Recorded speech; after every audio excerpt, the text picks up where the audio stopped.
शाओटिन सच में कंफ्यूज लग रहा था। इसने खुद को क्यों मार लिया? मैं तो इतने प्यार से बात कर रहा था और उसे छोड़ना भी चाहता था। दोनों लड़कियां मन ही मन में सोचने लगी, प्रिंस थोड़े तो इंसान बनो। झाओ लिंगर ने शियाओटियान को सलाह दी, प्रिंस आपको सोचना चाहिए कि इस गड़बड़ को कैसे अब छुपाया जाए। जमीन में इतनी बड़ी दरार को देखकर शियाओटियान बोला, यार ये तो काफी बड़ा कांड हो गया है। अगर मैं गलत नहीं हूं तो इस दिशा में आगे बढ़ने पर हम ग्रेट फ्लेम डायनेस्टी पहुंच जाएंगे, है ना? जैसे ही झाओ लिंगर ने हाँ में सिर हिलाया, शियाओटियान की औरा फिर से फट पड़ी, जिससे वो चौंक गई। ये क्या करने की कोशिश कर रहे हो? उसने जल्दी से पूछा। सबूत मिटाने जा रहा हूँ, श्याओटियान ने जोश से कहा। इतना कहकर उसने एक ऐसा पंच मारा जिससे ऐसी तगड़ी पावर निकली कि लगा जैसे आसमान और धरती को चीर देगी। झाओ लिंगर और लू यान दोनों ने उस तूफानी हवा से बचने के लिए अपने हाथ उठा लिए। कुछ पल बाद श्याओटियान ने गहरी सांस छोड़ी, जिससे एक ऐसा टॉर्नेडो उठा जो जमीन से आसमान को जोड़ता हुआ दिख रहा था। झाओ लिंगर को विश्वास नहीं हुआ। सबूत मिटाने का मतलब तुम्हारे लिए ये होता है क्या? श्याओटियान हल्का सा मुस्कुराया। जब तक पूरा लैंडस्केप ही बदल जाए और पुरानी चीजों का कोई निशान न बचे, उसी को तो सबूत मिटाना कहते हैं। जब धूल हटी तो हर तरफ शांति और सुकून था। झाओलिंगर ने अपने कमेंट्स रोक लिए, सोचते हुए कि ये तो पूरी दुनिया को नया शेप देने जैसा है। उसी वक्त श्याओटियान को कुछ याद आया। अरे, शहर के लोगों ने ये सब तो नहीं देख लिया ना? लू यन ने मुस्कुराकर समझाया। प्रिंस चिंता मत कीजिए, शहर के चारों तरफ एक प्रोटेक्टिव एरे है जो बाहर का नजारा रोक देता है। श्याओटियान ने राहत की सांस ली। मैं तो डर ही गया था, मुझे लगा मेरे सुकून भरे दिन खत्म हो गए। ठीक है, मैं पास के जंगल में इंतजार करूंगा। जब तुम्हारा काम हो जाए तो थोड़ी वाइन ले आना याद से। श्याओटियान को जाते हुए देखकर लू येन सोचने से खुद को ना रोक सकी। प्रिंस सच में सबसे अलग हैं। इतनी पावर होने के बावजूद वो दूसरों के टुकड़ों कर पलने में खुश हैं और इतने बेफिक्र और दिलदार हैं। प्रिंस, उसने पास रखी मूर्ति को थपथपाया और सोचा, कितना अच्छा है ना? तभी गांव वाले जो सीन पर देर से पहुंचे थे, हाथों में फावड़े लेकर दौड़ते हुए बाहर आए और देखा कि जिन दो बड़े पहाड़ों को वो जानते थे वो गायब हो चुके थे। लू यान ने हंसकर गांव वालों से कहा, एल्डर, टाउन चीफ, अब सब सेफ है। चलो वापस चलते हैं। पहाड़ बस थोड़ा घूमने गए थे और अभी तक लौटे नहीं हैं। झाओलिंगर बड़े जोश से श्याओटियान के किस्से सुना रही थी। इंपीरियल गार्ड के हेड को अचानक एक ख्याल आया, कहीं हमने पीठ पीछे जो भी उसके बारे में बुरा भला कहा उसने सब सुन लिया। इथी, ये सुनकर श्याओटियान जो आगे चल रहा था अचानक बोला, हाँ बिल्कुल, मैंने सब सुना। तुम घर गई और मेरी बुराई की कि मैं देश के लिए एक आफत हूँ। मुझ पे इल्जाम लगाया कि मैं अपनी शक्ल से एम्प्रेस को फंसा रहा हूँ और ये भी कहा कि मैं टू टाइमिंग कर रहा हूँ, जो है उससे एंजॉय करते हुए किसी और चीज पर भी नजर है मेरी, मतलब कि मैं यंग झाओ लिंगर के साथ सेटिंग कर रहा हूँ। झाओ लिंगर ने लुयैन को शक की नजर से देखा। सिस्टर लुयैन, आप क्या क्या इमेजिन कर रही थीं? लुयैन तुरंत घुटनों पर बैठ गई। प्रिंस, मुझे माफ कर दीजिए। मैं माफी मांगती हूँ। श्याओटियान ने हाथ हिलाकर उसे इग्नोर किया। कोई बात नहीं, बस एक छोटी सी गलतफहमी है। झाओलिंगर ने शरारती मुस्कान के साथ कहा। कौन सोच सकता था कि बड़ी बहन लुयैन यो इतनी मैच्योर लगती हैं, घर पर इतनी बड़ी गॉसिपर होंगी। वेट, घर पर? उसे अचानक कुछ गड़बड़ लगी। प्रिंस, आप लुयैन की बातें उसके अपने घर में सुन सकते थे, प्रिंस के रेजिडेंस से? ऑफ कोर्स, श्याओटियान मुस्कुराया। हमारी प्यारी लुयैन घर पर एकदम चैटर बॉक्स बन जाती है, हमेशा नॉनस्टॉप बड़बड़ाती रहती है।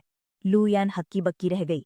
साफ था कि श्याओटियान ये सब जानबूझ के कर रहा था, सोचते हुए, तुम मेरे बारे में गॉसिप करोगी तो मैं तुम्हें सबके सामने शर्मिंदा करूंगा। जल्दी ग्रुत जोंग रेजिडेंस लौट आया।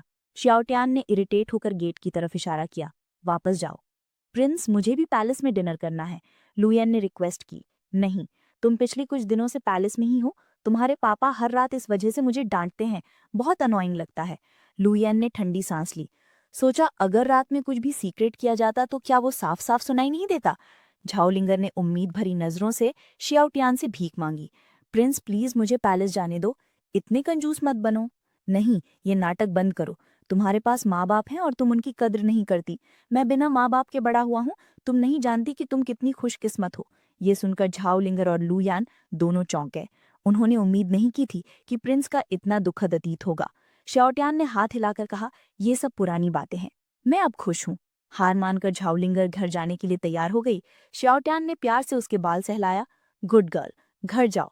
तभी झाओलिंगर के पिता जोंग यांगमिंग गुस्से में आए और पूछा, प्रिंस, आप क्या कर रहे हैं? आप एम्प्रेस के साथ ही हैं, क्या आप उसके साथ ठीक से पेश आ रहे हैं? लुयैन ने ये सुनकर तुरंत जवाब दिया, लॉर्ड जोंग, आप ऐसी बातें कैसे कह सकते हैं? बिना सच जाने आप किसी की इज्जत कैसे उछाल सकते हैं? जोंग यांगमिंग चौंक कर बचाव में अपने हाथ हिलाने लगे, लेकिन लुयान का गुस्सा बढ़ता गया और वो बोलती गई, आप इतने ऊंचे पद पर हैं और फिर भी इतना अंधाधुंध फैसला करते हैं, मुझे आपसे निराशा हुई। जोंग यांगमिंग चौंक गए और जमीन पर गिर पड़े। उन्होंने सोचा, इतनी नेक और वफादार औरत, और वो भी प्रिंस के जादू में फंस गई। झाओलिंगर ने बीच में कहा, प्रिंस तो इतने दयालु हैं कि मुझे आपके साथ डिनर करने के लिए घर भेज रहे थे, और आप ऐसा बिहेव कर रहे हैं। लिंगर, मैं जोंग यांगमिंग हकलाते हुए शब्दों की कमी में पड़ गए। झाओलिंगर ने लुयान को पकड़ा और कहा, डैड, आज रात आप अकेले ही डिनर कर लीजिए। जोंग यांगमिंग फ्रस्ट्रेशन में बड़बड़ाए, ये दुनिया को क्या हो गया है? साउथ के शरणार्थियों का मसला अभी तक सुलझा नहीं, और अब मेरी बेटी इतनी नाफरमान हो रही है। कुछ देर बाद वो उठे और अपने रेजिडेंस लौटने की तैयारी करने लगे। अचानक तीनों उनके पास वापस आ गए। जोंग रेजिडेंस के एक पवेलियन के अंदर श्याओटियान विवादित व्यंजनों से भरी टेबल को घूर रहा था और अपने मुंह में पानी आने से रोक नहीं पा रहा था।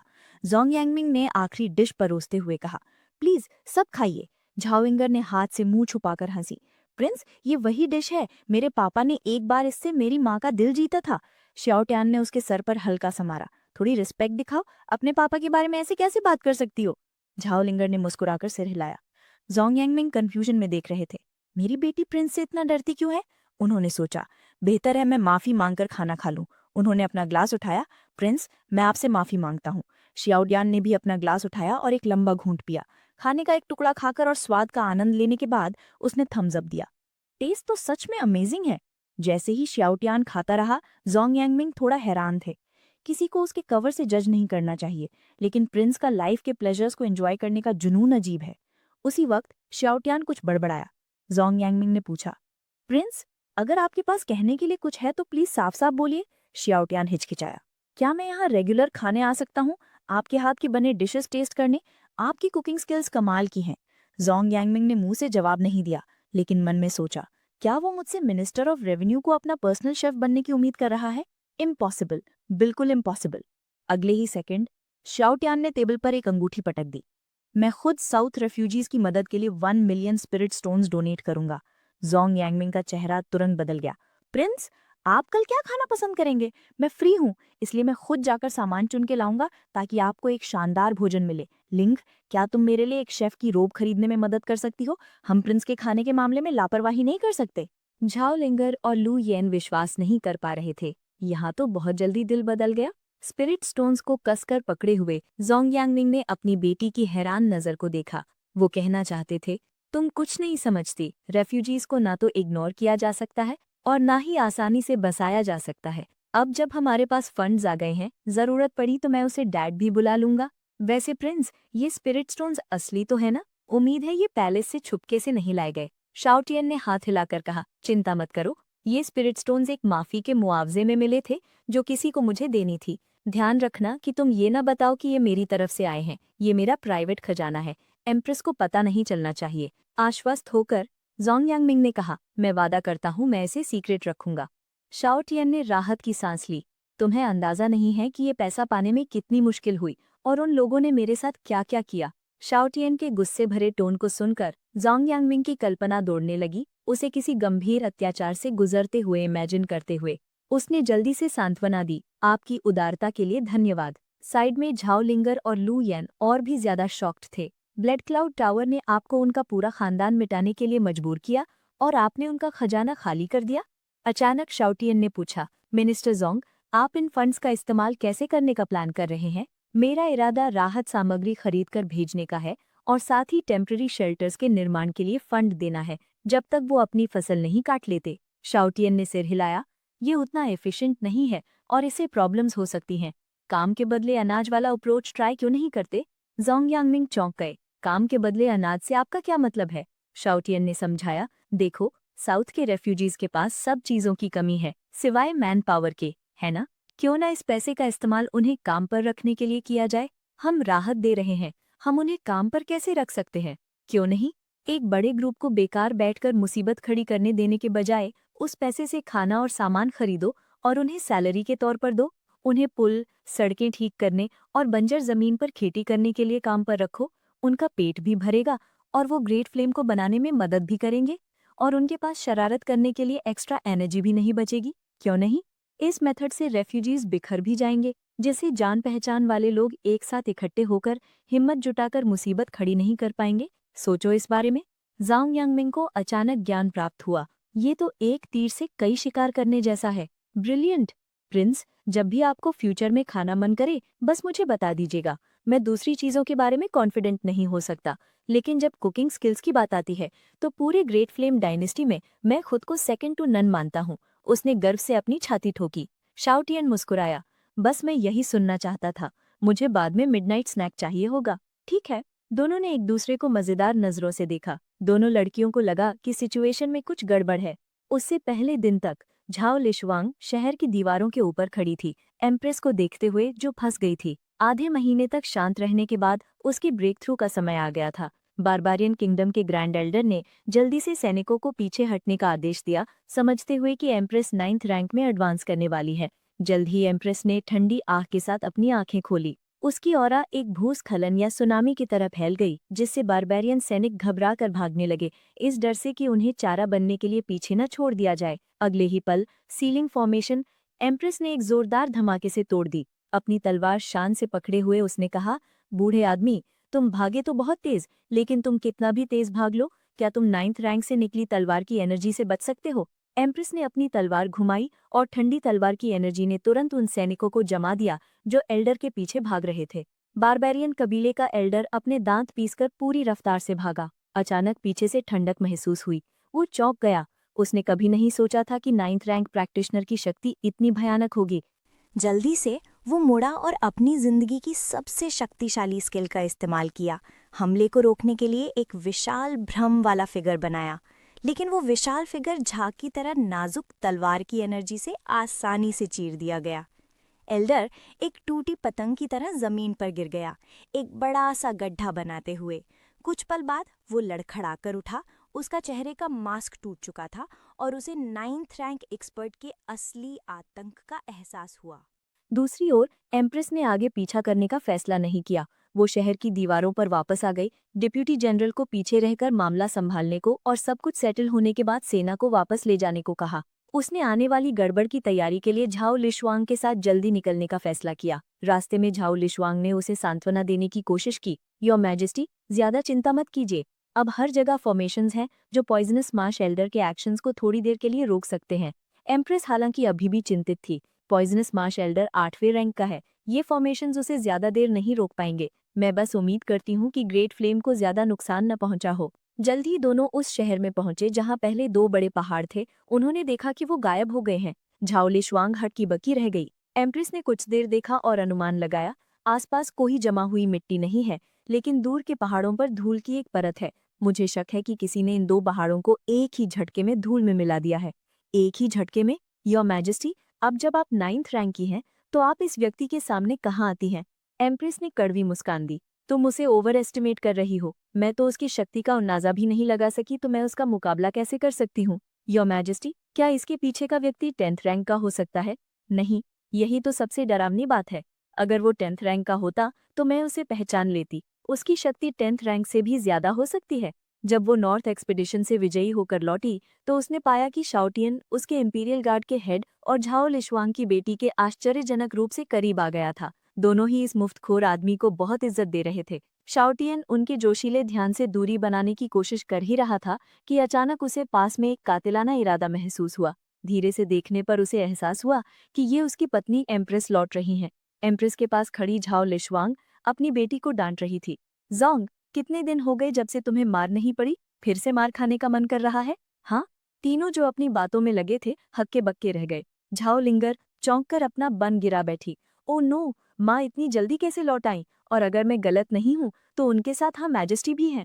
इंपीरियल गार्ड की हेड लू येन ने धीरे से कहा, मैंने एक बार प्रिंस शाओटियन के साथ तुम्हारे रिश्ते को गलत समझा था, बिल्कुल तुम्हारे पापा की तरह। मैंने जनरल को इस बारे में एक लेटर भी लिखा था। ये सुनकर शाओटियन डर गया। What the heck? कमांडर लू, क्या तुम मुझे मुसीबत में डालने की कोशिश कर रही हो? जोंग लिशवांग उन्हें फुसफुसाते देखकर साफ गुस्से में उनके पास आई, साफ तौर पर कुछ सजा देने के लिए। झाओ लिंगर डरकर शाओटियन के पीछे छिप गई। घबराहट में शाओटियन चिल्लाया, बच्ची तुम मेरे पीछे क्यों छिप रही हो? अपनी बहन लू के पीछे छिपो ना।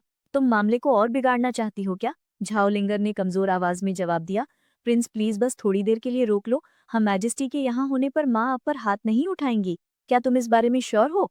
गुस्से में भरी जोंगलिशवांग को सामने खड़ा देखकर उसने सख्ती से कहा। प्रिंस हटो। लगभग 2 मीटर लंबी मस्कुलर फिगर को देखकर शाओ टियन सोचने से खुद को रोक नहीं सका। मिनिस्टर जोंग, असली मर्द तो आप हैं। उसने समझौता करने की कोशिश की। जनरल जोंग, बच्चे को पब्लिक में मारने से उसे ट्रॉमा हो सकता है। झाओ लिशवांग ने बिना हिचकिचाए और अपनी मुट्ठी कसकर धमकाते हुए कहा। प्रिंस, मैं आपसे बात कर रही हूँ क्योंकि मैं हम मैजेस्टी की इज्जत करती हूँ, लेकिन इसका मतलब ये नहीं है कि मैं कुछ करूंगी नहीं। ये सुनकर झाओलिंगर ने जल्दी से खुद को अपनी माँ के गले लगा लिया और चिल्लाई, नहीं माँ, आप प्रिंस पर बिल्कुल हाथ नहीं उठा सकती। अगर आपको किसी को मारना ही है तो अपनी बेटी को मारिए। लुयन ने भी बीच बचाव करते हुए कहा। जनरल जोंग, प्लीज शांत रहिए और इस बारे में सोचिए। जोंगली श्वांग उनके रवैये से चौंक कर बोली, तुम पागल लड़की, ये हम मैजेस्टी हैं। ज़्याओटियन, वो कोई ऐसा नहीं है जिसकी तुम्हें चिंता करनी चाहिए। उसे क्या पता था कि ज़्याओलिंगर असल में सोच रही थी, अगर प्रिंस ने बदला ले लिया तो डैड और मैं क्या करेंगे। इसी पल कुछ तगड़े जवान आदमी आगे बढ़े और पूछने लगे, प्रिंस, कोई प्रॉब्लम है क्या? ज़्याओटियन ने जल्दी से सबको शांत करने की कोशिश की। सब लोग, ये मेरी एक दोस्त है, घबराने की कोई ज़रूरत नहीं है, अब सब लोग चले जाओ। अगर ऐसी बात है तो मैं पहले चलता हूँ, एक गांव वाले ने जवाब दिया। प्रिंस, अगर आपको कभी भी कुछ चाहिए हो बस हमें आवाज़ दे देना। सर, देर हो रही है, क्यों ना आप मेरे घर आकर आराम करें? ज़्याओटियन ने पोलाइटली मना कर दिया। आपके ऑफर के लिए शुक्रिया, लेकिन मुझे एक बैंक्वेट में जाना है, मुझे अब निकलना होगा। गांव वालों को ज़्याओटियन से इतने प्यार से बात करते देख जोंगली श्वांग शॉक में रह गई। क्या प्रिंस का जादू सच में इतना तगड़ा है? ये सारे गांव वाले तो आदमी हैं। ज़्याओटियन अपनी एम्प्रेस पत्नी की फिगर को देखते हुए सोचा, मेरी बीवी सच में बहुत खूबसूरत है। उसकी सुंदर परछाई की तारीफ करते हुए अचानक एम्प्रेस मुड़ी और उसे एक गहरी नज़र से देखा। मोहित होकर ज़्याओटियन ने सोचा, उसकी आंखों को देखो, वो चमकते सितारों जैसी हैं। अचानक एम्प्रेस पास आई और पूछा, मैं बहुत क्यूरियस हूँ, तुमने ऐसा क्या किया कि ग्रीन फ्लेम टाउन के लोग तुम्हें इतना पसंद करते हैं? ज़्याओटियन थोड़ा मुस्कुराया। जब एक औरत किसी आदमी के बारे में क्यूरियस होने लगती है तो इसका मतलब है कि वो उस पर दिल हार चुकी है। एम्प्रेस ने उसे कन्फ्यूजन से देखा। ये इतना खुश क्यों हो रहा है? मैंने उससे एक सवाल पूछा और जवाब देने के बजाय वो हंस रहा है। एम्प्रेस के सवाल के जवाब में ज़्याओटियन ने उससे कहा, बस पैसे से प्रॉब्लम सॉल्व कर दी, मैंने बस उनके लिए सड़कें बनाने के लिए फंड दिया। उसने एक आईब्रो उठाई, तुम्हें पैसे कहाँ से मिले? अगर मुझे सही से याद है तो तुम्हारे पास इतना खर्च करने के लिए नहीं है। ज़्याओटियन हंस पड़ा। योर मैजेस्टी, भूलिए मत कि मैं अब आपका पति हूँ। मुझे हाल ही में बहुत सारे तोहफे मिले हैं। लगता है हमारे दरबार में काफ़ी अमीर लोग हैं, लेकिन सिर्फ सड़क बनाने के लिए फंड देने से नागरिक इतने आभारी नहीं हो जाते। जोंगली श्वांग ने भी वही महसूस किया, सोचते हुए कि एक लापरवाह सा दिखने वाला प्रिंस लोगों से इतना प्यार कैसे पा सकता है। इस पॉइंट पर ज़्याओलिंगर ने बीच में कहा, ये इसलिए है क्योंकि प्रिंस ग्रीन फ्लेम टाउन के लोगों के लिए समृद्धि लाए हैं। ये सुनकर एम्प्रेस और जोंगली श्वांग दोनों ने उसकी तरफ सवालिया नजरों से देखा। ज़्याओलिंगर ने जल्दी से समझाया, ग्रीन फ्लेम टाउन अपनी स्वादिष्ट वाइन के लिए जाना जाता है, जो पहले सिर्फ कैपिटल में ही मिलती थी, जबकि इससे नागरिकों की जिंदगी बेहतर हुई, लेकिन कोई बड़ा फर्क नहीं पड़ा। फिर प्रिंस ब्रांडिंग स्ट्रैटेजीज के साथ आए। लुयन ने एक प्रोमोनो स्लोगन सुनाया, ग्रीन फ्लेम माउंटेन का पानी, उम्दा शराब की निशानी, ग्रेट फ्लेम क्वालिटी सदियों पुरानी। ग्रीन फ्लेम की शराब एम्प्रेस भी कहती हैं लाजवाब। एम्प्रेस के एंडोर्समेंट और मिनिस्टर ऑफ रेवेन्यू सर्जियो की गारंटी के साथ ग्रीन फ्लेम वाइन का नाम बदलकर ग्रीन फ्लेम एम्प्रेस वाइन हो गया और ये कैपिटल की सबसे प्रीमियम लिकर बन गई। अब इस वाइन का एक जार सोने के बराबर है। ज़्याओटियन ने आगे कहा, मुझे वाइन के लिए आपका नाम इस्तेमाल करना पड़ा योर मैजेस्टी, आखिरकार मैं तो एक शक्तिहीन और बेकार इंसान हूँ। लुयन और ज़्याओलिंगर ने अपने मन में आंखें घुमाई। उन्होंने टॉन्टिंगली सोचा, हाँ हाँ, तुम बिल्कुल बेकार हो। तुमने बस पॉइजनस मार्श एल्डर को इतना डरा दिया कि उसने अपनी जान ले ली और एक ही मुक्के में कुछ पहाड़ तोड़ दिए। एम्प्रेस की नाराजगी साफ थी।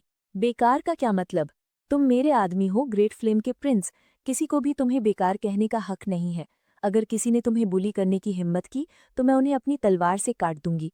ज़्याओटियन का दिल पिघल गया। डैमिट, ये फिर से मेरे साथ फ्लर्ट कर रही है। किसी ने घर जमाई बनने वाले मेरे कटोरे को सोने के कटोरे से बदल दिया है।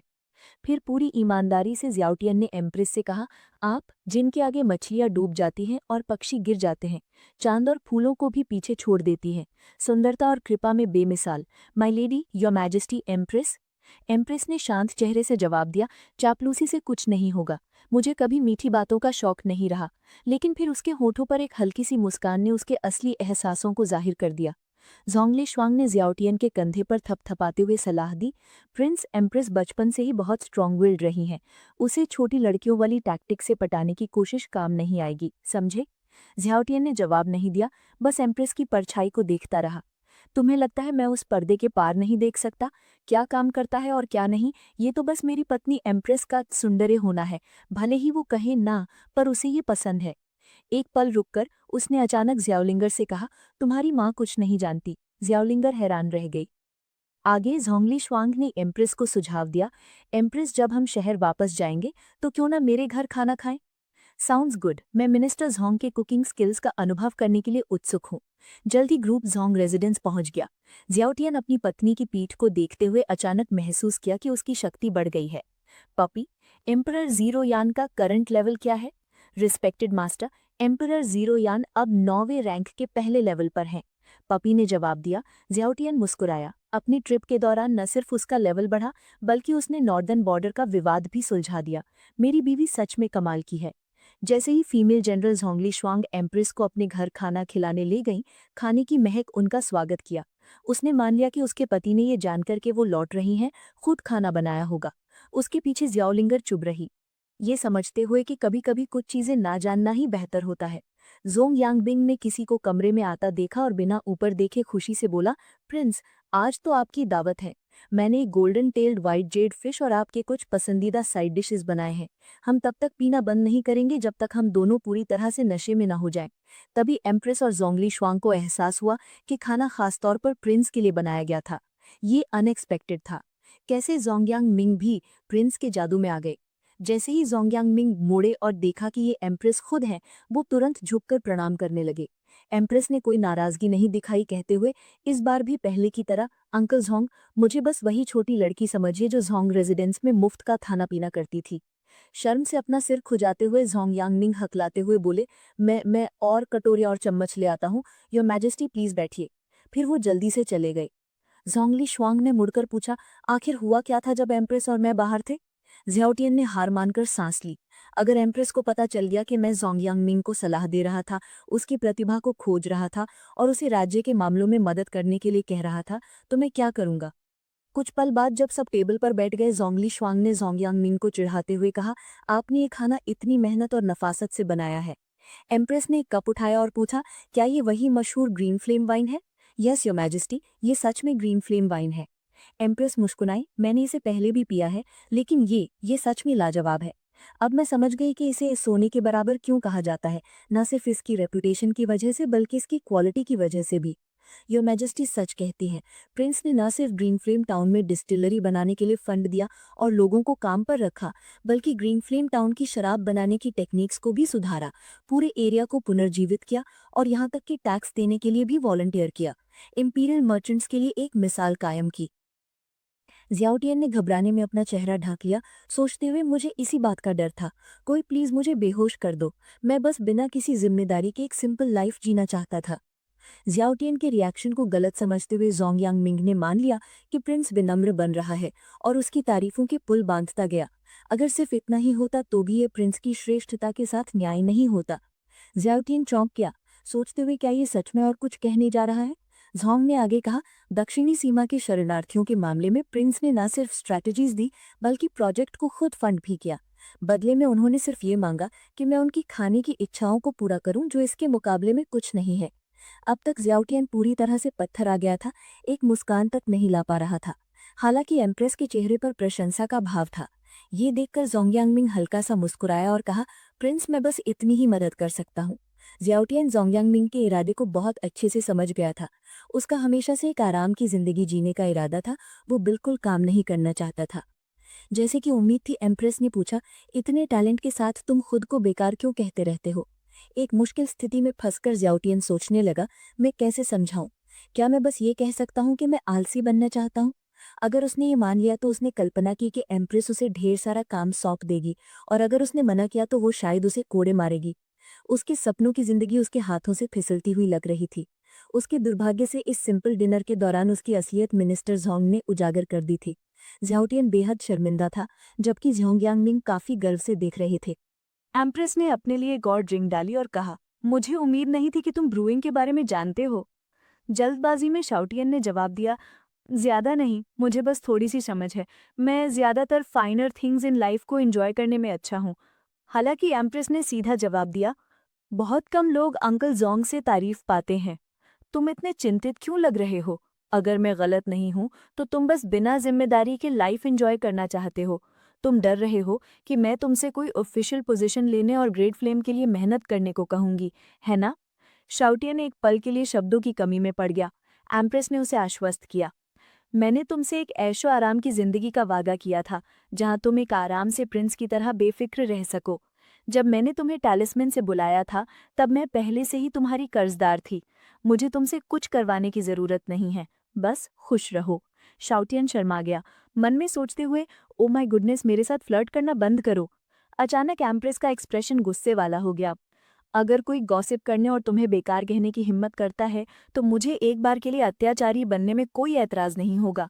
मैं दरबार में डर पैदा करने के लिए और इन शैतानों को चुप कराने के लिए कुछ सिर कलम कर दूंगी। खुशी से झूम उठकर शाउटियन ने सोचा, क्या एम्प्रेस से लाड प्यार मिलने का एहसास ऐसा होता है? ये कमाल है। टॉपिक बदलते हुए उसने पूछा, वैसे जब ब्लैक सोल हॉल के 6 ईवल्स में से एक poisonous Marsh Elder green flame town के प्रवेश द्वार पर मरा, तब तुम वहां मौजूद थे, है ना? मुझे डिटेल्स बताओ। Yes your majesty. कुछ देर बाद लुयन ने घटनाओं को बताना खत्म किया। जोंग लीशियांग, एक फीमेल जनरल, जोश में कूद पड़ी और पूछा, क्या ये सच में सिर्फ एक पंच था?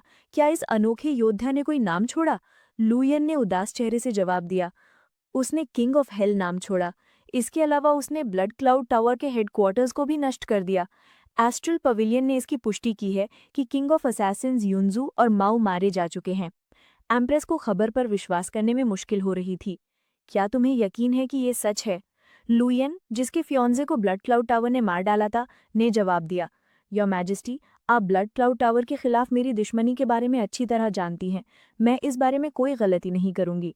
एम्प्रेस ने सोचा, अगर मुझे कभी मौका मिला तो मुझे स्वर्ग की तरफ से इस नेक काम के लिए किंग ऑफ हेल का शुक्रिया अदा करना चाहिए, ग्रेट फ्लेम डायनेस्टी के लिए बड़ी समस्याओं को हल करने के लिए। चाहे किंग ऑफ हेल दोस्त हो या दुश्मन, ग्रेट फ्लेम के लिए फायदे नुकसान से ज्यादा हैं। मौजूद सभी लोग जोश में थे, सिर्फ शाउटियन दोषी दिख रहा था।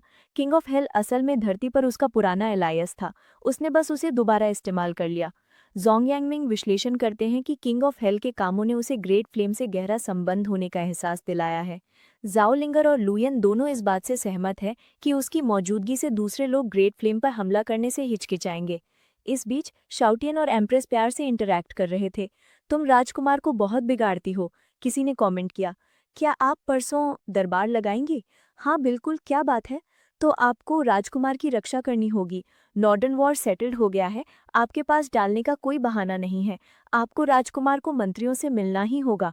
शाउटियन कंफ्यूज्ड है, मंत्रियों से मिलने का क्या मतलब है? जियांगयांगमिंग समझाते हैं कि ग्रेट फ्लेम डायनेस्टी की परंपरा के अनुसार एम्प्रेस को अपने जीवन साथी को मंत्रियों से मिलवाना होता है। सरल शब्दों में ये इन लॉज से मिलने जैसा है। क्या मैं मुसीबत में पड़ जाऊंगा? शाउटियन पूछता है। एम्प्रेस ईमानदारी से समझाती है कि उसने उसे शादी खुद को क्लोजर देने के लिए की थी, ना कि सिर्फ एक ढाल के तौर पर। वो लुइन नाम लेती है, एक नाम जो उसके चेहरे पर कातिलाना लुक लाता है। ग्रेट फ्लेम डायनेस्टी के प्रधानमंत्री का नाम लुइन है। मेरे पिता के गायब होने से पहले वो इस पद पर थे। वो मेरे शिक्षक और मेरे पिता के करीबी सलाहकार दोनों हैं। जिस साल मेरे पिता गायब हुए, मेरे सबसे बड़े भाई ने गद्दी संभाली। बारबेरियन किंगडम ने हमला किया, उन्होंने खुद सेना का नेतृत्व किया और नॉर्थ में युद्ध में मारे गए। मेरे दूसरे भाई ने गद्दी संभाली और ब्लैक सोल हॉल और साउथ में अशांति फैल गई। इसका असर ग्रेट फ्लेम डायनेस्टी पर पड़ा। वो अशांति को शांत करने और इलाके का विस्तार करने के लिए साउथ गए, लेकिन उन्हें जहर दे दिया गया और उनका निधन हो गया। आखिर में लुइन की सहायता से मैंने गद्दी संभाली। मैं उस साल 16 साल की थी। लुइन ने वादा किया था कि जब मैं 18 साल की हो जाऊंगी तो वो मुझे शक्ति वापस लौटा देगा। हालांकि लुइन ने अपने निजी हितों का पीछा किया, दरबार में अत्यधिक प्रभाव हासिल कर लिया। अगर मेरी गुप्त रणनीति और कल्टीवेशन में एक अच्छी नेचुरल टैलेंट न होती, जिससे मैं 2 साल में कुछ नहीं से 7th रैंक तक पहुंची, तो शक्ति वापस लेना बहुत मुश्किल होता। मेरे 18th बर्थडे पर लुइन मेरे और अपने बेटे के बीच एक अरेंज्ड मैरिज के बारे में बात करने आया, मुझे ये कहते हुए कि अब वारिस के बारे में सोचने का समय आ गया है। मैं टालती रही जब तक मैंने समनिंग सिंबल्स नहीं सीख लिए जिससे तुम ग्रेट फ्लेम डायनेस्टी में आए, इसलिए लुइन तुम्हें ज़रूर परेशान करेगा, एम्प्रेस कहती है।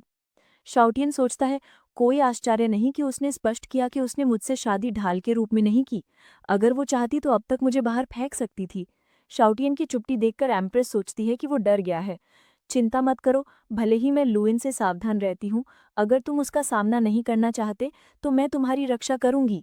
शाउटियन उसे आश्वस्त करता है, ज़रूरत नहीं है, मैं जाऊंगा। वैसे भी तुम्हारे मुझे प्रोटेक्ट करते हुए लुइन मेरा क्या कर सकता है, मुझे दरबार में फांसी दे देगा। जाओलिंगर और लुयन हंसने ही वाले थे। तुम्हें उसके फांसी देने की चिंता है, बस ये ध्यान रखना कि तुम अपना आपा न खो दो और प्राइम मिनिस्टर लू को पूरी तरह से मिटा ना दो।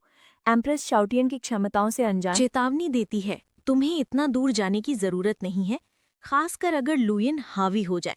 मुझे चिंता है कि मेरे अडॉप्टिव फादर ना सिर्फ एक विद्वान है, बल्कि शक्ति के मामले में भी उन्हें पढ़ना मुश्किल है। मैं जब तक जरूरी ना हो उनसे टकराना नहीं चाहती। जुएंग मिंग बीच में बोलते हैं, योर मैजेस्टी, मुझे प्रिंस पर विश्वास है। वह भले ही एक ऐश परस्त दिखते हों, लेकिन उनसे निपट सकते हैं। शाउटियन सोचता है, ये मेरी तारीफ कर रहा है या बेइज्जती। जाओलिंगर और लुयन भी बीच में बोलती हैं, चिंता मत कीजिए योर मैजेस्टी, प्रिंस नुकसान में नहीं रहेंगे। जब प्रिंस ने अपना मन बना ही लिया है तो उन्हें करने क्यों नहीं देते। एम्प्रेस शाउटियन की पूरी क्षमताओं को ना जानते हुए बस आहें भर सकती है। तुम दोनों उस पर सच में बहुत भरोसा करते हो। जाओलिंगर और लुयन इस बात पर अड़े रहते हैं कि उनके पिता सही हैं और प्रिंस को कम नहीं आंकना चाहिए। आखिर में फीमेल जनरल शोंग लीशियांग बोलती है, योर मैजेस्टी, ये लुइन का सामना करने का एक मौका है। आपकी बढ़ी हुई शक्ति के साथ आपके पास ज़्यादा कॉन्फिडेंस है। आपको उस बूढ़े आदमी से डरने की ज़रूरत नहीं है। एम्प्रेस अभी भी चिंतित दिखती है। मुझे सच में चिंता है कि दरबार में क्या हो सकता है। शाउटियन उसे रोकता है, मुझे तुम पर भरोसा है। एम्प्रेस बहुत देर तक शांत रहती है। तुम डर नहीं रहे हो? शाउटियन हंस पड़ता है, मेरी पत्नी वो है जिसने एक ही तलवार के वार से नॉर्दर्न बॉर्डर को सुरक्षित किया, एक बेमिसाल सुंदरी जो दुनिया पर राज करती है। डरने की क्या बात है? ये सुनकर एम्प्रेस एक चमकती शर्मीली मुस्कान के साथ मुस्कुराती है। वो खड़ी होती है और दरवाजे की तरफ बढ़ती है। अगर तुम इतने दृढ़ हो तो मैं तुम्हें और नहीं मनाऊंगी। देखने के लिए मन्यूरल्स के ढेर लगे हैं, मुझे पैलेस वापस जाना होगा। शाउटियन जानता है कि वो क्या महसूस कर रही है। ये टू वे स्ट्रीट है। मैं उसे मेरे साथ फ्लर्ट करने देकर खुद फ्लर्ट न करूं, ऐसा नहीं हो सकता।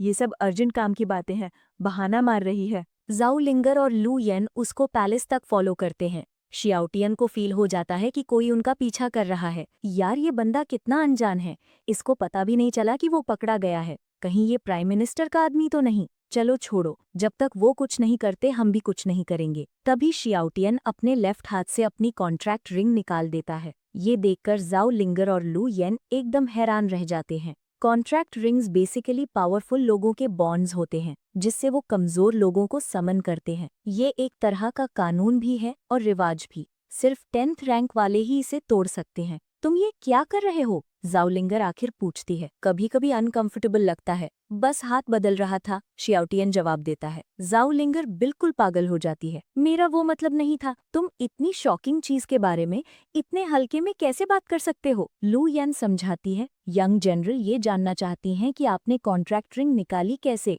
और उसकी जगह कैसे बदली। शियाउटियन बिना कोई परवाह किए उसे फिर से निकालता है। तुमने देखा नहीं मैंने कैसे किया? ये लो, हाथ बदल लिया, इतना आसान है, बस खींचो और वापस पहन लो। दोनों की बोलती बंद हो जाती है। जो चीज दूसरों के लिए इतनी बड़ी बात है, प्रिंस के लिए वो एक मामूली सी चीज लगती है। उसी वक्त शियाउटियन उस काले कपड़ों वाले आदमी को देखता है जो अभी भी पीछा कर रहा था। जब वो देखता है कि शियाउटियन अपने सोने वाले कमरे की तरफ जा रहा है तो वो फटाक से दूसरी दिशा में भाग जाता है। जब तुम काफी ताकतवर हो जाते हो तो चींटियों की धमकियों से फर्क नहीं पड़ता। जाओलिंगर धीरे से बोलती है, प्रिंस, क्या आप लुआओ को मारने का प्लान कर रहे हैं? वाह, बच्ची होकर भी कितनी खतरनाक हो। मैं उसे बिना वजह क्यों मारूंगा? लेकिन लुआओ येन आपको कोर्ट में जरूर कॉर्नर करने की कोशिश करेगा, तब आपको अपनी असली पावर दिखानी पड़ेगी। तो क्यों ना हम सीधा प्राइम मिनिस्टर के घर पर ही रेड मार दे। इसके पहले कि जाओलिंगर अपनी बात पूरी करती, शियाओटियन उसके सर पर एक फट से मारता है। अपना सर पकड़कर जाओलिंगर कंप्लेन करती है, प्रिंस,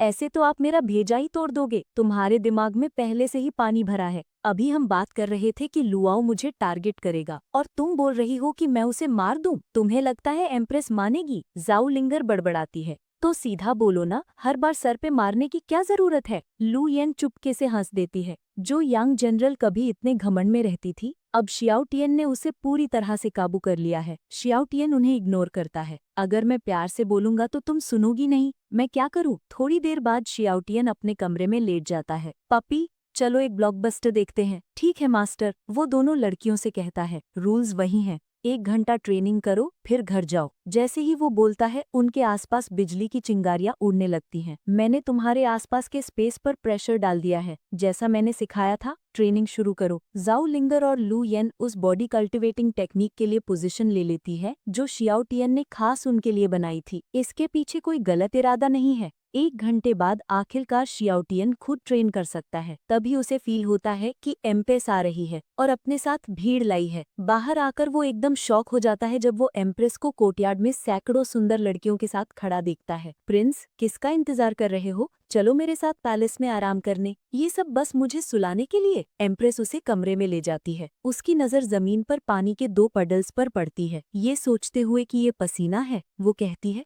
लोग सोचते हैं कि तुम सिर्फ आराम करते हो, लेकिन वो तुम्हारी मेहनत नहीं देखते। क्या तुम कल्टिवेट कर पाए? थोड़ा गिल्टी फील करते हुए शियाओटियन थकने का नाटक करता है। अभी तक कल्टिवेट नहीं कर पा रहा, बस मसल स्ट्रेच कर रहा था। अपनी ही दुनिया में खोई हुई एम्प्रेस सोचती है कि वो बस शर्मा रहा है। कोई बात नहीं, धीरे धीरे करो, जब तक मैं यहाँ हूँ कुछ गलत नहीं होगा। शियाओटियन एम्प्रेस के मुस्कुराते चेहरे में खो जाता है। वाह, ये अपनी फ्लर्टिंग स्किल्स लेवल अप कर रही है क्या? थोड़ी देर बाद एम्प्रेस बेड पर आधा लेटकर पढ़ रही है। वो शियाओटियन को देखती है जो चुपचाप खड़ा है। किसका इंतजार कर रहे हो? आराम नहीं करना? आखिरकार शियाओटियन हिम्मत करके अपनी ऊपर के कपड़े उतारता है और एम्प्रेस के पास बेड पर लेट जाता है, एकदम सीधा, जैसे कोई मछली हो। एम्प्रेस हंस देती है। ये बंदा सच में इंटरेस्टिंग है। रात में एम्प्रेस मोमबत्ती बुझा देती है, अपने कपड़े उतारती है और बेड के दूसरे कोने पर लेट जाती है। इतना सख्त मत रहो, शक दूर करने के लिए मैं अक्सर यहाँ रात बिताऊंगी। तुम तो ऐसे बिहेव कर रहे हो जैसे मैं तुम्हें खा जाऊंगी। ये मेरी दूसरी बार है जब मैं किसी लड़की के साथ बेड शेयर कर रहा हूँ, इसलिए थोड़ा नर्वस हूँ।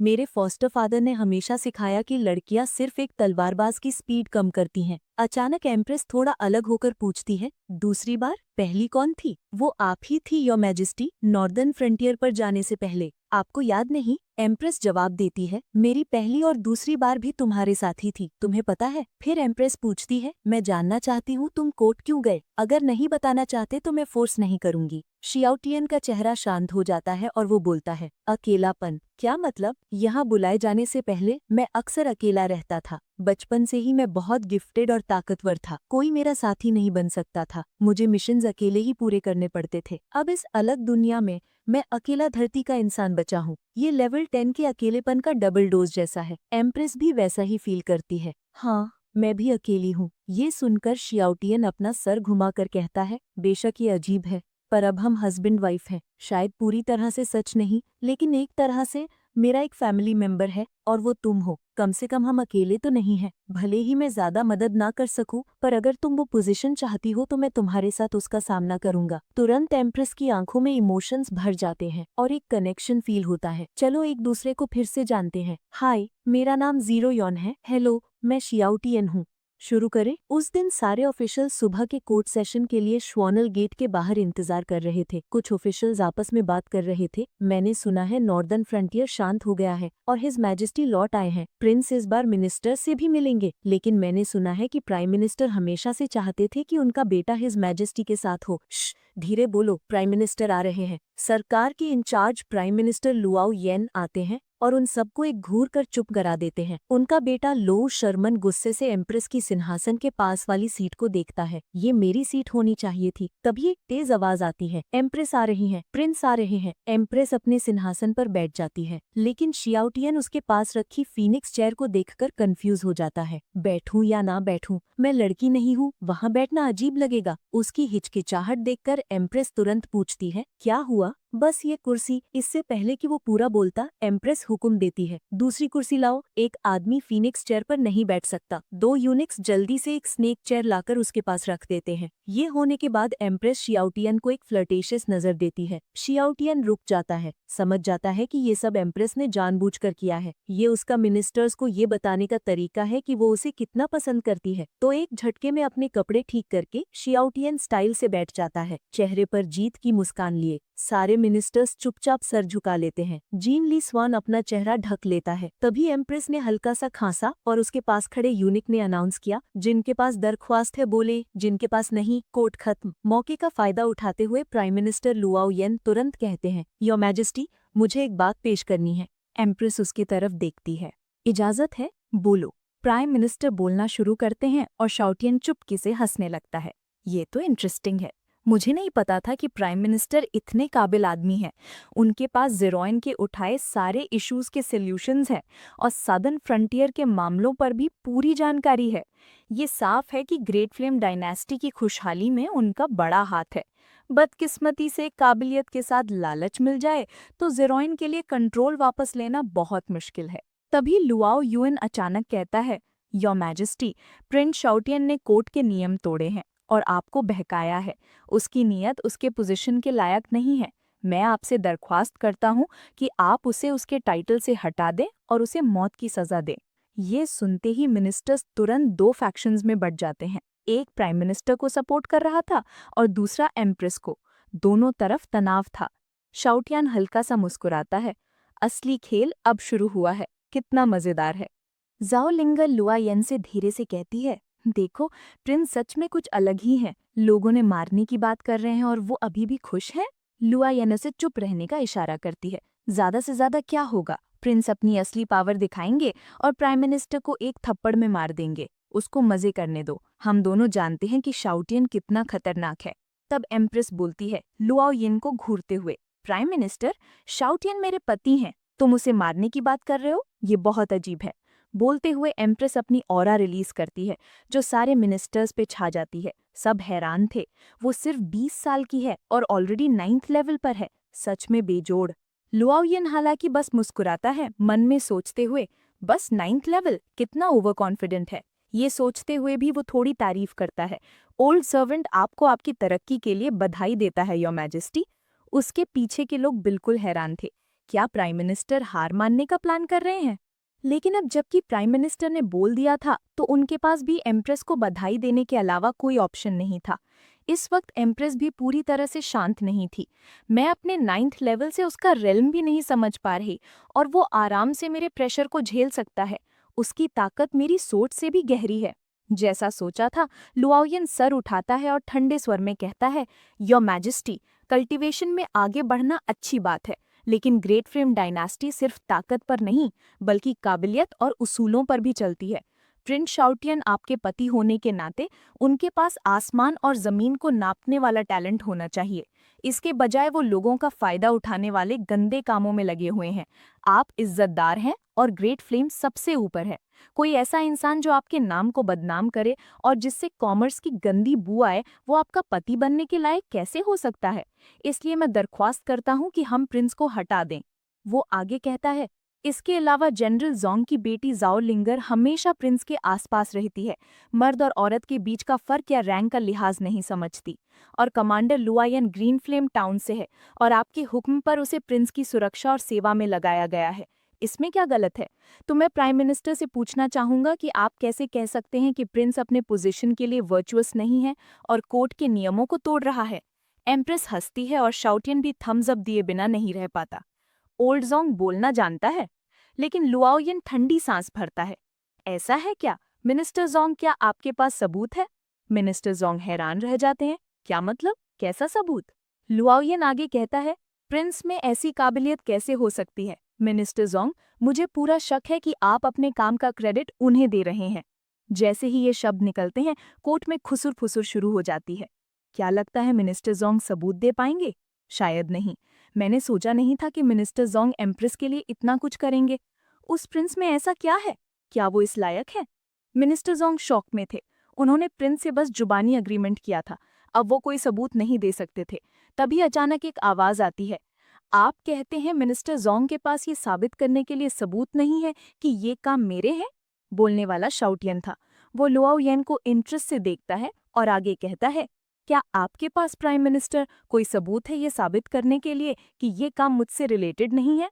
प्राइम मिनिस्टर को जवाब नहीं सूझता तो वो एक पुरानी किताब निकालते हैं, इस उम्मीद में कि शाउटियन उस पर एक नजर डालेगा। ये देखकर एम्प्रेस गुस्से से चिल्ला उठती है, प्राइम मिनिस्टर लू, आप क्या करने की कोशिश कर रहे हैं? शाउटियन थोड़ा हैरान होता है, मेरी पत्नी एम्प्रेस इतना ज्यादा रिएक्ट क्यों कर रही है? सिर्फ एक किताब ही तो है, क्या एक किताब मुझे मार सकती है? मुझे विश्वास नहीं है। तो वो मुस्कुराकर उससे कहता है, अगर आप चाहते हैं कि मैं इसे पढूं तो ठीक है, कोई प्रॉब्लम नहीं। एम्प्रेस डर जाती है, मेल, तुम वो किताब नहीं पढ़ सकते। शाउटियन को कोई फर्क नहीं पड़ता, मुझे किताब पढ़नी चाहिए या नहीं ये अलग बात है। प्राइम मिनिस्टर लू, आपको ये मांग करने का हक किसने दिया कि मैं इसे पढूं? आप ग्रेट फ्लेम डायनेस्टी के एम्परर तो नहीं है ना? ये सुनकर लुआओयन का चेहरा गंभीर हो जाता है। मैं ग्रेट फ्लेम के प्रति पूरी तरह से वफादार हूँ और मैं एम्प्रेस का टीचर हूँ। ऑफ कोर्स, मुझे जो मैं करता हूँ उसमें सावधान रहना पड़ेगा। क्या आप एक पढ़े लिखे और टैलेंटेड प्रिंस होकर भी इस टेस्ट का सामना नहीं कर सकते? या आप कह रहे हैं कि आप सब दिखावा कर रहे हैं, मिनिस्टर जोंग के साथ मिलकर हमें धोखा दे रहे हैं? शाउटियन की बोलती बंद हो जाती है। ये बंदा इल्जाम लगाने में बहुत अच्छा है। अगर मैं प्रोटैगनिस्ट नहीं होता तो शायद मैं भी उसकी टेढ़ी मेढ़ी बातों पर विश्वास कर लेता। वो किताब मत पढ़ो प्रिंस, ये एक अलग स्क्रिप्ट में लिखी हुई लेगेसी बुक है। अगर तुम समझ नहीं पाए तो तुम तुरंत मर जाओगे। इसे समझने की कोशिश में 17 लोग पहले ही मर चुके हैं। शाउटियन अभी भी मुस्कुराहट बनाए रखता है। प्राइम मिनिस्टर, आपने पहले कहा था कि ग्रेट फ्लेम में रीजन होना चाहिए, लेकिन अब जो टेस्ट आप दे रहे हैं वो बिल्कुल अनरीजनेबल है। लुआओयन कुछ एक्सप्लेन नहीं करता, बल्कि उसे उकसाने की कोशिश करता है। तो तुम डर गए प्रिंस? बिल्कुल नहीं, बस इस पुरानी किताब का इस्तेमाल करके ये टेस्ट करना कि मैं एम्प्रेस के लायक हूं या नहीं, इसका कोई मतलब नहीं बनता। अगर मैं इसे समझ नहीं पाया तो मेरी जान चली जाएगी, लेकिन आप प्राइम मिनिस्टर कुछ नहीं खोएंगे। क्या ये अनरीजनेबल नहीं है? बोलते बोलते ज़ियाओतियान सीधा प्राइम मिनिस्टर के पास चला जाता है। प्राइम मिनिस्टर का बेटा लुआओ शर्मान अचानक ज़ियाओतियान को रोकता है। ज़ियाओतियान, बात को घुमाने या बचने की कोशिश मत करो। इससे पहले कि वो पूरा बोलता, ज़ियाओतियान उसे एक थप्पड़ मारता है। बड़े बात कर रहे हैं, बच्चों को बीच में नहीं बोलना चाहिए, ये बदतमीजी है। अपनी नज़र वापस लुआओयन पर डालते हुए वो कहता है, प्राइम मिनिस्टर लू, आप अपने बेटे को क्या सिखाते हैं? ये सुनकर लुआओयन लुआओ शर्मान को घूरता है, जो तुरंत समझ जाता है और घुटनों के बल बैठ जाता है। योर मैजेस्टी, मैंने कोर्ट के सामने गलत व्यवहार किया, कृपया मुझे सजा दें। लुआओ शर्मान, तुमने गलत काम किया है, आधी साल की सैलरी काट ली जाएगी, तुम उठ सकते हो। Thank you your majesty. Xiaotian उसकी तरफ चुपचाप देखता है। मैंने सोचा था कि इसे उकसाना आसान होगा। लुआओयन के लिए एक कमज़ोर पॉइंट। मैंने सोचा नहीं था कि ये इतनी जल्दी शांत हो जाएगा। बाप और बेटा दोनों से निपटना मुश्किल है। इस पॉइंट पर लुआओयन बोलना जारी रखता है। ठीक है फिर, जब हम मैजेस्टी सिंहासन पर बैठी थी मैंने रीजेंट के तौर पर काम किया। जब मैंने पावर उन्हें वापस दी तो मुझे उनकी लापरवाही की चिंता थी, इसलिए मैंने लेट एम्परर द्वारा छोड़े गए गुप्त खजाने की चाबियां पूरी तरह से वापस नहीं की थीं। फिर वो एक चाबी निकालता है। अगर आप प्रिंस सच में एक्सेप्शनल हैं और एम्प्रेस की मदद करेंगे तो मुझे चिंता करने की ज़रूरत नहीं है। ये चाबी अपने असली मालिक के पास वापस जानी चाहिए। इसके अलावा मैं 3 मिलियन स्पिरिट स्टोन्स एम्प्रेस को उनकी शादी के तोहफे के रूप में दूंगा। आपको ये ऑफर कैसा लगा प्रिंस ज़ियाओ? ज़ियाओतियान हंस पड़ता है। काफ़ी नहीं, मुझे 5 मिलियन स्पिरिट स्टोन्स चाहिए, उसके बिना मैं नहीं मानूंगा। जबकि प्रिंस ज़ियाओ की भूख इतनी अच्छी है तो मैं भी कंजूस नहीं हो सकता। 6 million spirit stones please Prince Xiao. ये कहते हुए वो पुरानी किताब ज़ियाओतियान को दे देता है। ज़ियाओतियान पुरानी किताब लेता है और मुस्कुराता है। चांसलर लू, मैं आपके 6 मिलियन स्पिरिट स्टोन्स के जेनरस गिफ्ट के लिए पहले ही शुक्रिया कहता हूँ। तभी एम्प्रेस अचानक बीच में बोल पड़ती है, प्रिंस लापरवाही मत करो, अगर तुम इस पुरानी किताब को नहीं समझ पाए तो ये जानलेवा हो सकता है। लेकिन ज़ियाओतियान कोई ध्यान नहीं देता और उसने पुरानी किताब पढ़ने के लिए खोल ली थी। तभी ज़ियाओतियान अचानक किताब बंद कर देता है। एम्प्रेस एकदम शॉक हो जाती है, जैसे उस पर बिजली गिर गई हो और वो चिल्ला पड़ती है, ज़ियाओतियान। चांसलर और दूसरे मिनिस्टर्स भी बोल पड़ते हैं, प्रिंस लगता है आप मेरा गिफ्ट एंजॉय नहीं कर पाएंगे। सब खत्म, प्रिंस सच में सुसाइड करने पर तुले हुए हैं। एक बार इस किताब को खोल लो तो पूरा पढ़ना पड़ता है। अगर आखिरी पन्ने तक नहीं समझे तो मर जाओगे। अगर बीच में हार मानकर किताब बंद कर दी तो भी मर जाओगे। लेकिन ज़ियाओतियान ना सिर्फ ठीक था, बल्कि वो सवालों को अनसुना करने का नाटक कर रहा था। चांसलर एकदम हैरान था, ये क्या है, तुम सच में ठीक हो? ज़ियाओतियान लापरवाही से पलटता है और किताब को देखते हुए कहता है, मैं बस खड़े खड़े थक गया था, मैं वापस जाकर आराम से बैठकर पढ़ूंगा। आपको कोई प्रॉब्लम है? फिर ज्याओतियन एम्प्रेस के पास बैठ जाता है और किताब पढ़ना शुरू कर देता है। नीचे के मिनिस्टर सब कंफ्यूज थे। आप सब मुझे क्यों देख रहे हैं? कोर्ट मीटिंग अभी खत्म नहीं हुई है ना? आप लोग अपना काम करो, मैं अपना करता हूँ। एम्प्रेस अभी भी थोड़ी बेचैन थी। प्रिंस, आपको कहीं अजीब तो नहीं लग रहा? ज्याओतियन हल्का सा मुस्कुराता है। आपकी चिंता के लिए शुक्रिया योर मैजेस्टी, मैं ठीक हूँ। मैं विश्वास दिलाता हूँ मैं चांसलर का बधाई का गिफ्ट जरूर हासिल करूंगा। थोड़ी दूर जोंगलिंग और लू येन एक दूसरे को देखते हैं। उनकी बोलती बंद थी। हमें पता था ऐसा ही होगा। प्रिंस को कुछ कैसे हो सकता है? वो तो मॉन्स्टर है। चांसलर ज्याओतियन को देखता है जो किताब में खोया हुआ था और सोचने लगता है, ये बेकार लड़का पुरानी किताब से अनअफेक्टेड कैसे है? कहीं ऐसा तो नहीं कि बिना कल्टीवेशन वाले आम लोगों पर इसका असर नहीं होता? तभी ज्याओतियन अचानक किताब बंद कर देता है और अपना सिर पकड़ लेता है जैसे गहरी सोच में डूबा हुआ हो। एम्प्रेस उसकी तरफ देखती है सोचते हुए कि बिना कल्टीवेशन वाला आम इंसान होने के भी अपने फायदे हैं। इस वक्त वो सबको बताना चाहती थी, देखो मेरा पति भले ही आम हो पर वो असाधारण रूप से यूनिक है। उसे क्या पता था कि ज्याओतियन का दिमाग फटने वाला था। आखिर ये पुरानी किताब है क्या? ये तो अजीब सी भाषा है। क्या ये सच में किसी इंसान ने लिखी थी? वो सीधा अपने सिस्टम से पूछता है, पपी, इस किताब में कैसी पावर है? रिस्पेक्टेड मास्टर, ये किताब एंशिएंट गॉड रेस से मिली एक पुरानी लिखावट है। इसके प्रोटेक्टिव स्पेल्स 10th लेवल के लोगों को भी खत्म करने के लिए काफी पावरफुल है। ऑफकोर्स आपके लिए कोई खतरा नहीं है, पपी जवाब देता है। ज्याओतियन हंस पड़ता है। एंशिएंट गॉड रेस की एक पुरानी लिखावट? तो ये सच में इंसानों ने नहीं लिखी थी?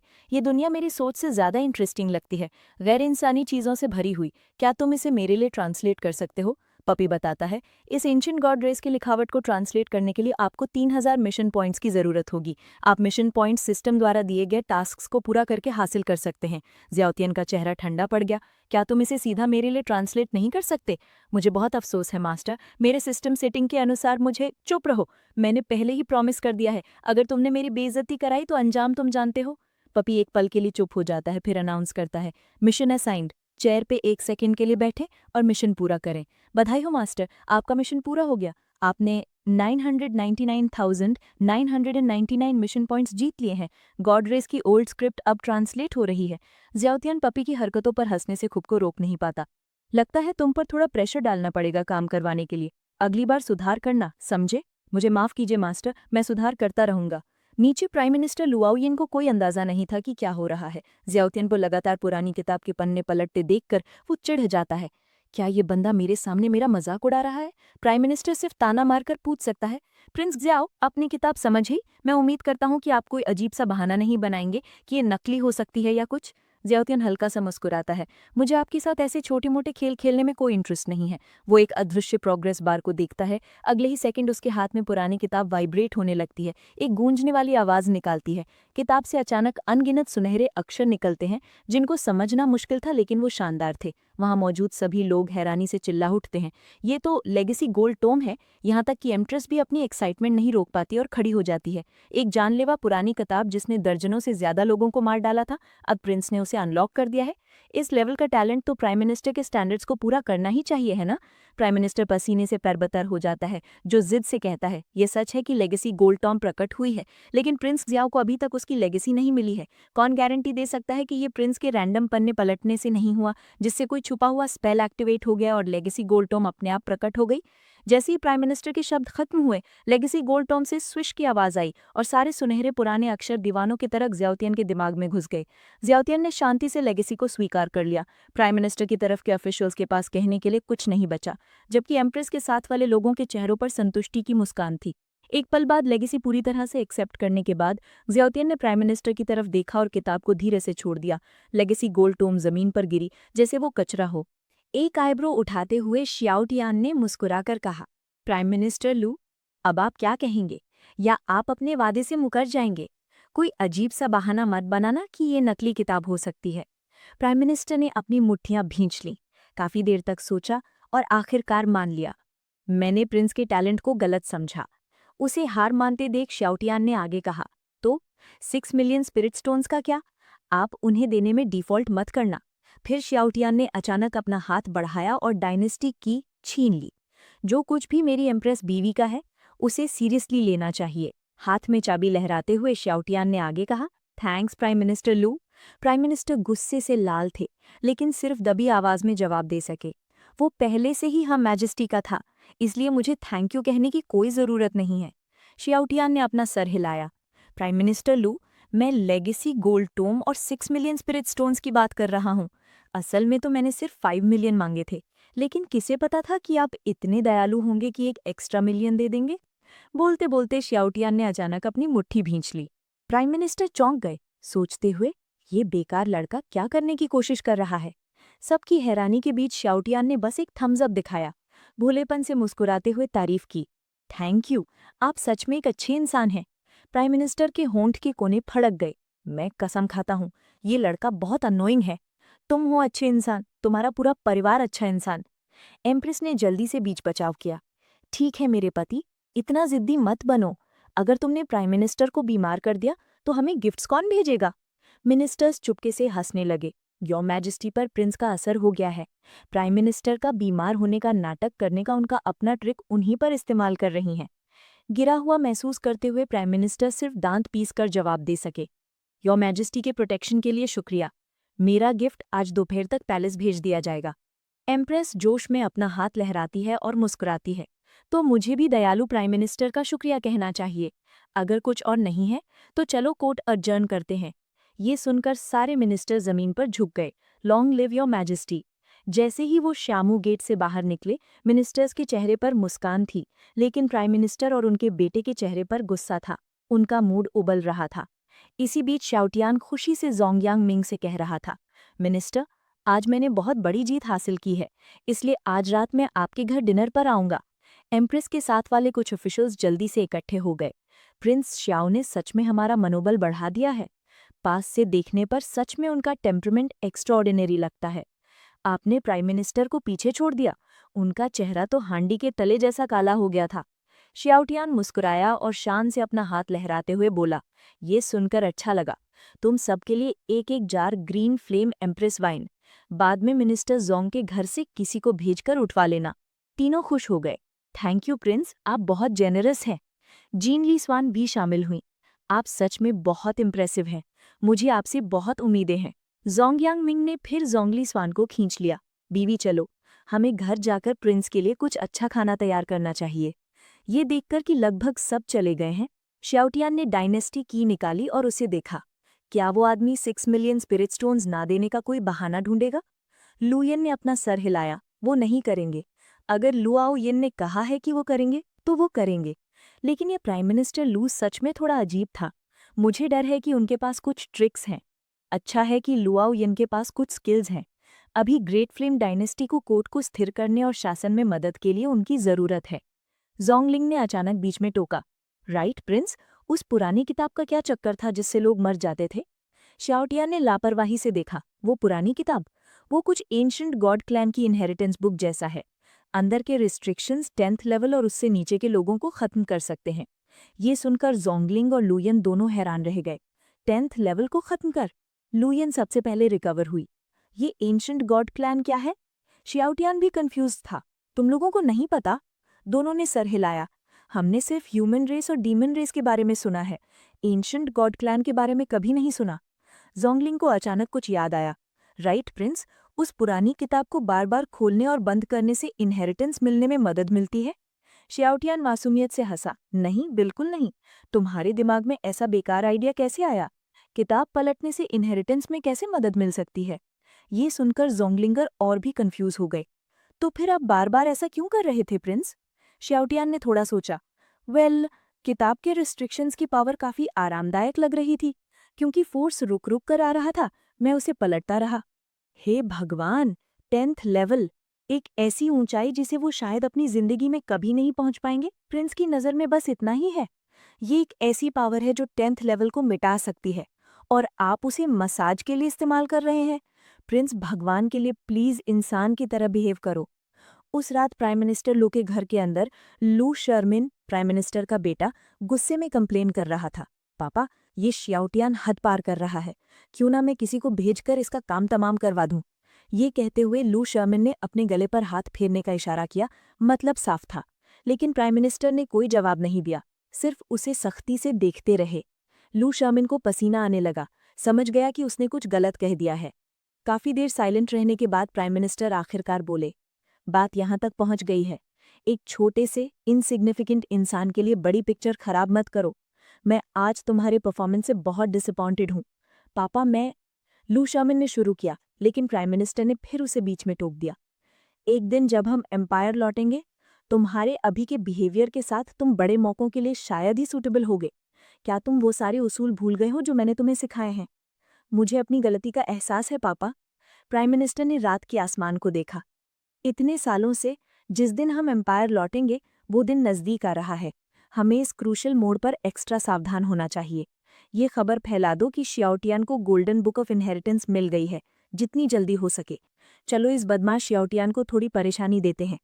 लूसिया में ने जल्दी से हामी भर दी। प्राइम मिनिस्टर को दिल में दर्द महसूस हुआ। कैसी फुट्टी किस्मत है। अगर वो किंग ऑफ हेल नाम का अजीब पावरफुल इंसान अचानक से बीच में आकर ब्लड क्लाउड टावर को तबाह ना करता, तो मैंने अब तक शियाओटियान को किडनैप करके जीरोयान को कंट्रोल कर लिया होता। हमारे पास ये प्रॉब्लम्स ना होती। अगर उसे पता होता कि ब्लड क्लाउड टावर को तबाह करने वाला पावरफुल इंसान वो प्रिंस ही था, तो वो शायद अब तक अपना सामान पैक करके भाग रहा होता।